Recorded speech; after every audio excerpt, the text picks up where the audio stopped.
Sulla pista della droga. Sabato il blitz delle Fiamme Gialle ha bruciato i tempi. Con un colpo a sorpresa i finanzieri di Vicenza hanno smantellato un'organizzazione criminale che negli ultimi 6 mesi aveva portato sul mercato veneto oltre 550 kg tra hashish e cocaina. In manette i capi, 16 le ordinanze di custodia cautelare.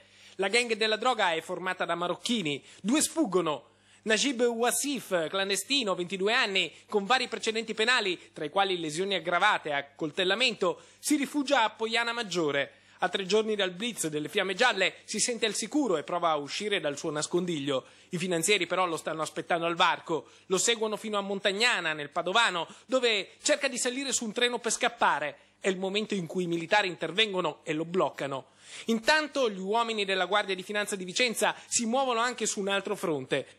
A Torino, con un espediente, rintracciano una marocchina di 26 anni, elemento di assoluto spicco e di raccordo con la gang sgominata. E Sadia Muadin a curare l'approvvigionamento della droga in Piemonte per poi rivenderla nel Vicentino e nel Padovano. La ragazza si era rifugiata da un connazionale facendo perdere le sue tracce. Quando viene arrestata racconta di essere incinta per non finire in carcere, ma i finanzieri non ci credono, la portano al pronto soccorso dove viene sottoposta alle analisi che svelano la bugia della marocchina. Operazione Chihuahua, le Fiamme Gialle chiudono il cerchio sulla gang della droga.